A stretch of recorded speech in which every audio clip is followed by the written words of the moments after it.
You've heard these songs for decades. They were too catchy to ignore and too dangerous to explain. Hello, hello, la la la la la la. Radio rejected some, edited others, and let a few meanings slip by completely unnoticed. These are 7 classic rock songs with meanings too explicit for radio. Number 7.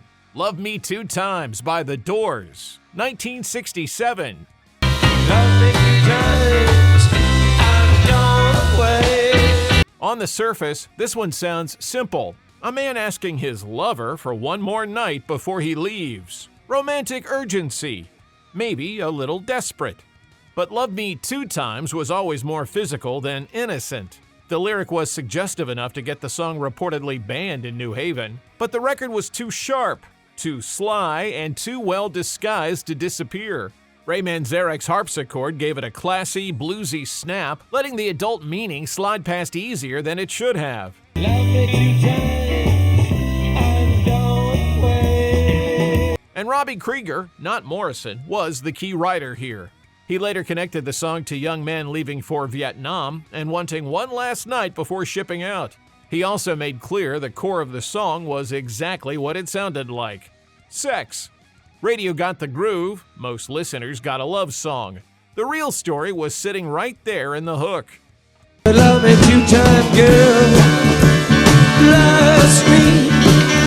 Next is a song that pulled off a strange trick on radio. It sounded like a harmless barroom sing-along, while the real story hid in plain sight.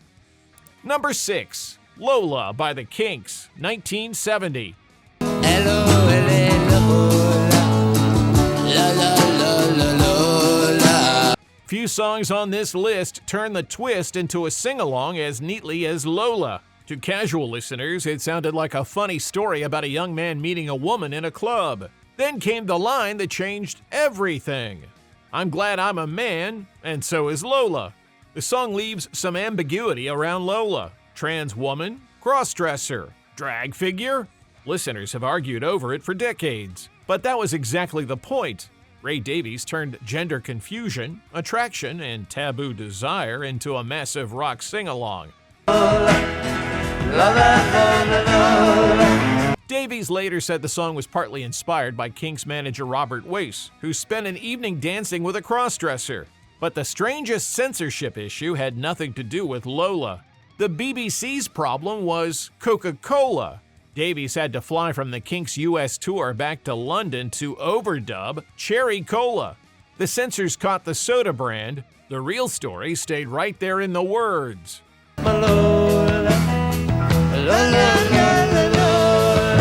Coming up, a Beatles song John Lennon later admitted he was embarrassed he wrote. Number 5. Run for Your Life by the Beatles, 1965. You better run for your life if you can, little girl. Hide your head in the sand, little girl. On Rubber Soul, this was not buried in the middle. The Beatles used it as the closer, which makes the lyrics even harder to square with the band's image. Lennon built the song around a line from Baby Let's Play House, written by Arthur Gunter, and famously recorded by Elvis Presley. I'd rather see you dead, little girl, than to be with another man. Lennon took that old rockabilly threat and pushed it into something colder. What follows is not a wounded love song. It is jealousy, possession, and control dressed up as a fast-moving Beatles rocker. Catch you with another man, that's the end, little girl. This is what makes it so unsettling. Musically, it has the clean snap of mid-60s pop. Lyrically, the narrator is telling a woman exactly what will happen if she is seen with someone else. In 1992, Canadian oldie station CFRA-AM pulled the song after female listeners complained it promoted violence against women. Lennon later called it a throwaway and named it his least favorite Beatles song. The hook is catchy. The sentiment, taken at face value, is a threat. Better run for your life if you can, little girl. Hide your head in the sand, little girl. And then there's number 4, a breakup song written during a collapsing marriage, where the artist didn't even pretend to clean it up. Number 4, You're Breaking My Heart by Harry Nilsson, 1972. You're breaking my This one is almost aggressively plain. No mystery implied. No metaphor doing the dirty work. Harry Nilsson was separating from his wife, Diane Clatworthy, and instead of turning heartbreak into something graceful, he turned it into a profanity-laced joke with real bitterness underneath.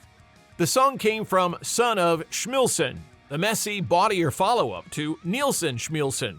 Richard Perry wanted something closer to the polished hit machine Nilsson had just become. Breaking my heart, you're tearing it apart, but fuck you. Nilsson went the other way. He opened a pop song with the kind of phrase mainstream radio in 1972 could not touch, then built the rest around a deceptively cheerful breakup groove. That is the whole shock. The song does not build to a revelation. The revelation is in the first line. Regular radio play was basically impossible. Nilsson put the explicit part in the doorway and smiled. You wanna drive my car, might not have stopped. Next, a song the Rolling Stones played after changing a word. The problem was never that simple. Number 3, Let's Spend the Night Together by the Rolling Stones, 1967. Let's spend the night together. Now I need you more than ever. On January 15, 1967, the Stones walked into The Ed Sullivan Show with a problem. They were booked to play Ruby Tuesday and their new single, Let's Spend the Night Together. But CBS and Sullivan would not let Mick Jagger sing the title as written. So Night became Time. Jagger obeyed, but barely. Every time he hit the sanitized line, he rolled his eyes like the whole compromise was ridiculous. And in a way, it was. The song was not asking for a sleepover. It was a sexual proposition, dressed in just enough pop polish to make the fight look like it was about one word. Let's spend the night together. But the problem was not one word. It was the entire invitation underneath the record. In America, radio made the judgment even clearer. The safer flip side, Ruby Tuesday, became the bigger airplay story and went all the way to number 1, while Let's Spend the Night Together was the side many stations treated like trouble. The Stones knew exactly what they were doing. The censors did too. Let's spend the night together. Up next, a song recorded in a moment so raw that the studio itself became part of the story. Number 2. Rocket Queen by Guns N' Roses, 1987.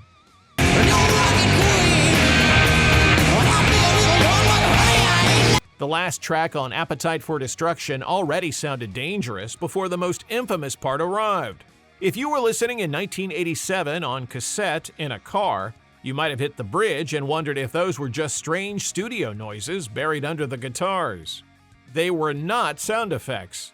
During the sessions, Axl Rose brought Adriana Smith into the studio, a 19-year-old dancer and Steven Adler's then-girlfriend. Smith later said she agreed partly as revenge after Adler cheated on her. Steve Thompson, who helped mix the album, later recalled Axl asking for real sex noises.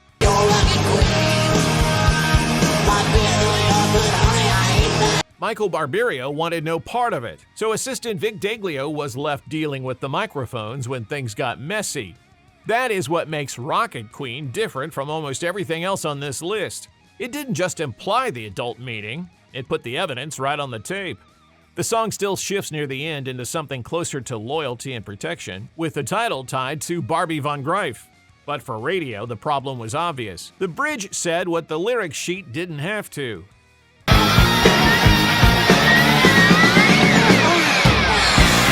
For our last track, the meaning was not hidden. The trick was that radio turned the song into a riff-driven hit by cutting out the most suggestive middle section.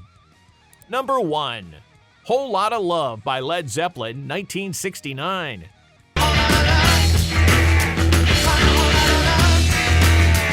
This is not a song radio misunderstood. That would be too easy. Whole Lotta Love was obviously about sex. Robert Plant was not hiding behind poetry. The lyric came straight out of the blues tradition, with lines so close to Willie Dixon's You Need Love that Dixon later sued and ended up with a songwriting credit. But that's what makes its radio life so strange.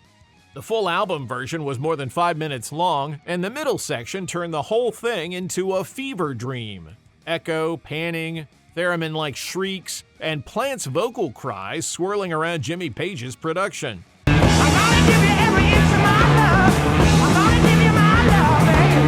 AM radio was never going to lean on that version, so the single edit did what radio edits often do. It kept the monster riff and cut away much of the evidence.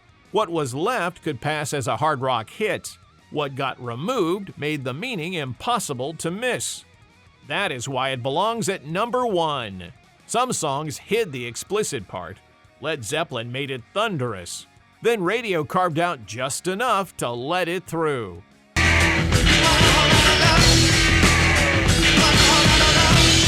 Rock radio didn't always miss the meaning. Sometimes it edited the song.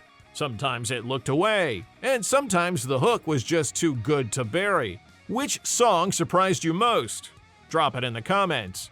And if you grew up on this music, test your memory with our Baby Boomer Rock Trivia book. It's linked in the comments.